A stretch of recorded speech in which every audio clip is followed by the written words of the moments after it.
Come on in. No further ado. Let me flip it around and show you guys what we're looking at here. So we're walking and talking right now, but as you can see, we start off right off in here with a 59 Cadillac, one of the most iconic Cadillacs made, the most talked about, the most photographed part of any car is these fins right here. It's the most iconic. They only made them for 1 year. A guy named Harley Earl, he's like Leonardo da Vinci, man. This guy designed all kinds of cars. He designed this one. This was one of the last cars he designed before he retired. 59 Cadillac. Got lots of memorabilia up here on the walls. We're gonna show you guys as we talk. So got lots of cool stuff coming. Check it out. So I'm gonna flip this right around again, and I'm gonna go over here and I'm gonna show you Dean Martin's car. So Dean Martin was part of the Rat Pack. So you have Sammy Davis Jr., you have Marilyn Monroe. They've all been in this car. This car is all documented. I got it from Hollywood Cars, and they have all the movie cars. So this one right here was part of the Rat Pack. He left it on the golf course, and they were drunk, and it stayed there for like 4 days. They couldn't figure out where he parked it. And back then, you could actually drive a car legally drunk. And in 1956, they parked that thing with the Rat Pack. You know the stories of how wild they were back in the day, but they parked this thing on a golf course, and then they finally found it. $10,000. $10,000, which made it the most expensive car in the entire world in 1956. In fact, it was so expensive that it was 3 times as much as a 1956 Cadillac, which was $3,000. Even years later, this is 56. This right here is the Cadillac out of 48 hours. Nick Nolte punched Eddie Murphy right there in that seat. And this car was only $4,000, and it's a 64. So that tells you that this was the craziest, most expensive car because they did the handmade it, and it's not a Lincoln. So it's a Continental. People get confused because they don't know that Continental was its own car. There's not a Lincoln's name or badge on this car anywhere. Isn't that crazy? And that right there is a Continental. They failed because they charged too much damn money for the car. No one bought it. Elvis bought it, celebrities bought it, and that was it. So that's the most expensive car in the world, 1956, right there. And that's it. Say, Ice, all these cars is good, but I need one question. What's that? Where is the legendary 5.0? Oh, I knew you were going to say that, man. Listen, everybody asked me that since I did the Adam Sandler movie. Yes. Bro, they all over it. So I'm going to flip the script, and I'm going to show you the original Ice Ice Baby car from the video. I bought this car straight off the showroom floor in 1989. Showroom. Yeah, and here it is. Boom. So that's it. That's a Fox body Mustang. You can see it from the bottom. We've rebuilt everything, frame off. So there are a few parts there and the VIN number that's still attached to the Ice Ice Baby, but it's got like 1,100 horsepower, blower, 14-to-1 compression, drag racing 6-speed motor, and all this crazy stuff in it. And I don't drive it, so it's really funny how that works. Just, walk around it, talk around it, like I told you. Huh? I never drive it. Never drive it. None of these. I just walk around them with a cup of coffee, man. I think I'm going to take the keys today when I go to Texas with me. People love talking about this one, man. Speaking of that, your beautiful home, Ice, which one item you would never sell?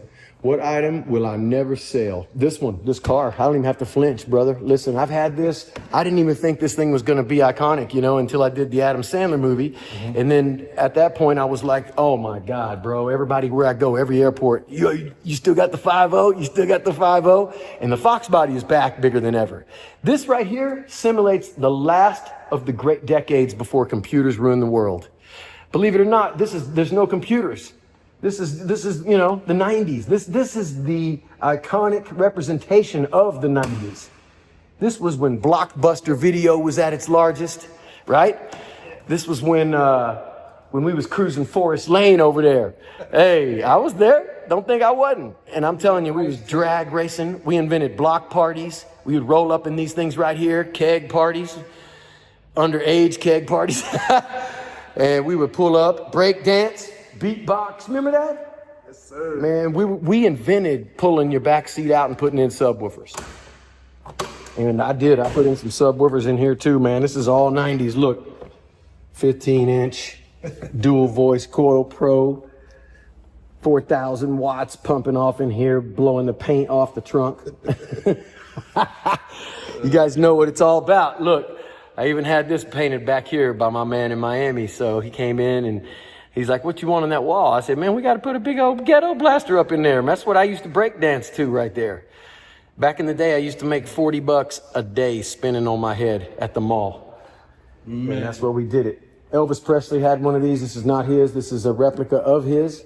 And then I put the ice touch on it. You can see these are solid wheels. They're cut out of a solid block of aluminum. That's not a hubcap. So that's a solid block of aluminum. And then you know how we do it. We candy everything. So when it comes to these right here, I got to have all the marks. So the Mark 1, Mark 2, Mark 3, that's a Mark 4. I got all those. And you can see it's pretty Gucci. All this lights up all blue. Pretty nice, man. Blue for the 72. That's what we do. 72.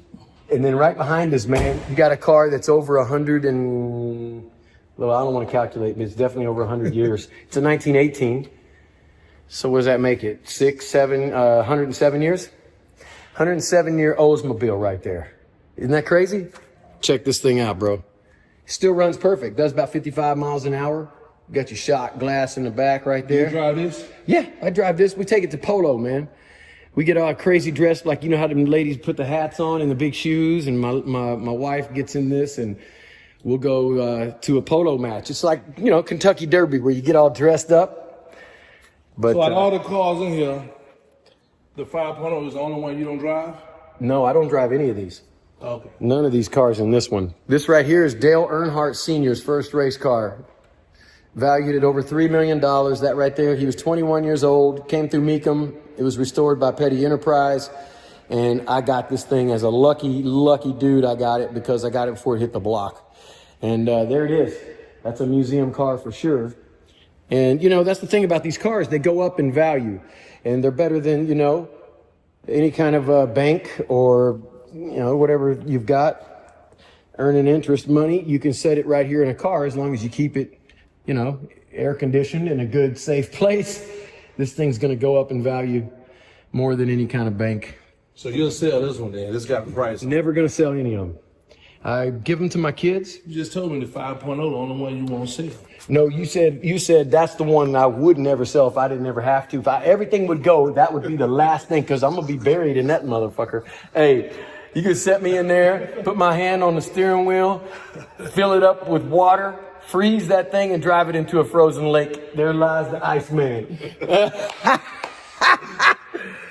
No, I can't get part with that, you know, but I don't sell any of them, you know, they're investments, but they're not an investment that I'm going to ever see a return on because they're going to go to my kids.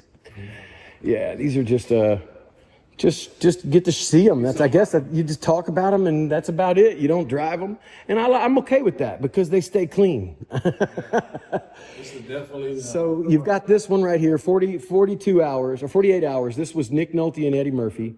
And this car, I had to restore it because it was the blue Cadillac. It was really beat up, really bad. But it, you know, the VIN numbers and everything match, and it's from the movie. So I bought it because it was a movie car.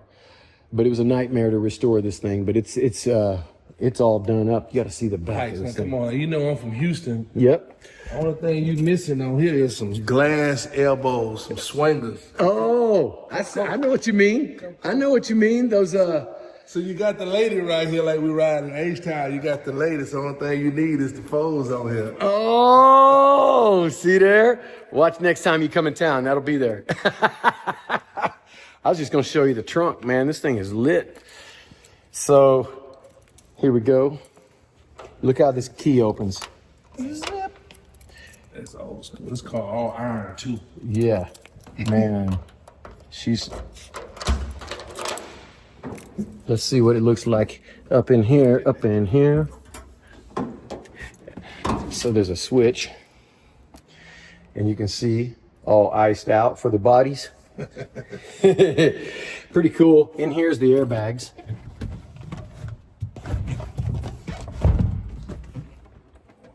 Nice. You got double pump and you got that airlift. So you just get in, turn the key, you hit a button. You don't have to mess with all four wheels and tires. It's pre-programmed. And that's that.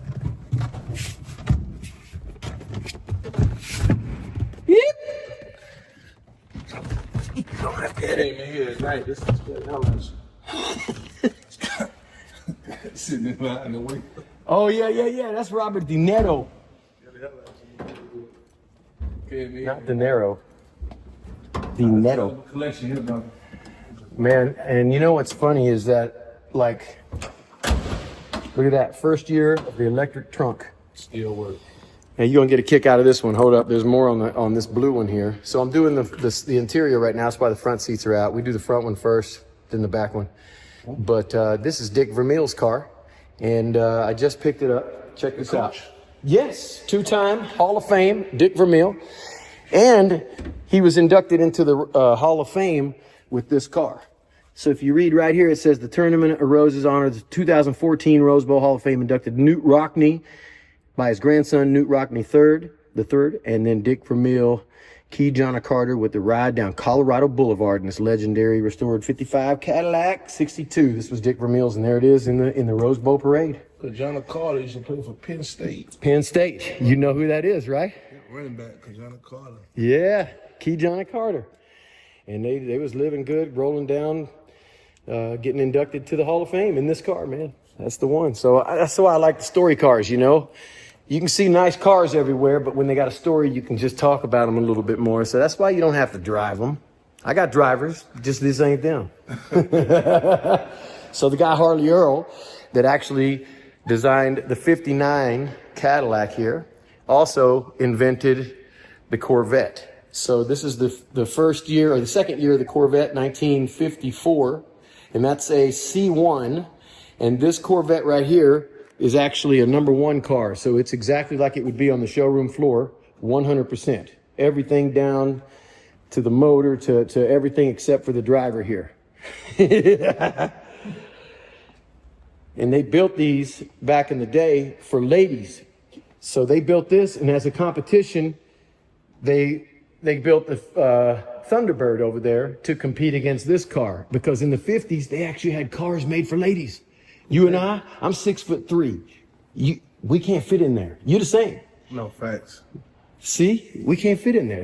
A Corvette was actually made for ladies. For ladies. And 54. Yeah, and all the brochures you see that when they come for these cars, they all got ladies and driving them.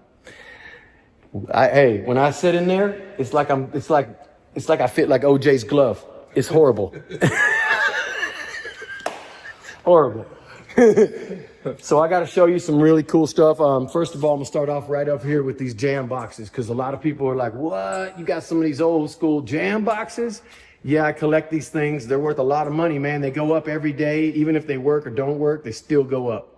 So do you have one that you used to personally? No, I wish I had, man. I got destroyed those. These I bought along the way, you know, but yeah, I collect them. But they're fun, man. They're cool, you know, just to remember the last of the great decades. And it's the best time. Computers ruin the world. Now I'm gonna show you something really crazy, bro. A lot of people love this. I don't know if you were a Ninja Turtle fan, but I grew up to the Ninja Turtles. I had no cable growing up, so we had basic TVs. I couldn't watch it. Damn.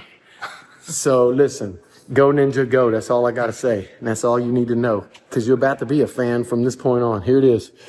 So this car, this is the Dale Earnhardt stuff here, and then I've got my Ninja Turtle stuff here, and I've got one of the most expensive collectibles here, which is the sewer set, which is the Technodrome, the 59 Cadillac that they had before the van, and the sewer set. All three never opened in the boxes. Yeah, hundreds of thousands of dollars worth collectibles. These Pez, some of them are 10 grand. This purple shredder is $12,000. All this, I don't sell them, but I do know the value because I play a lot of Comic-Cons. Who is this guy? That's the Vanilla Ice. three all set right there, bro. Toys R Us. Shit. Go Ninja go. But just, you know, cool stuff to look at. This right here is Dale Earnhardt's original seat and steering wheel right there. I couldn't get in it. You see how tight the rib cage was? So I had to put this seat in it.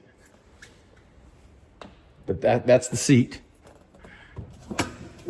So I got Dale Earnhardt over here with my Ninja Turtle collection.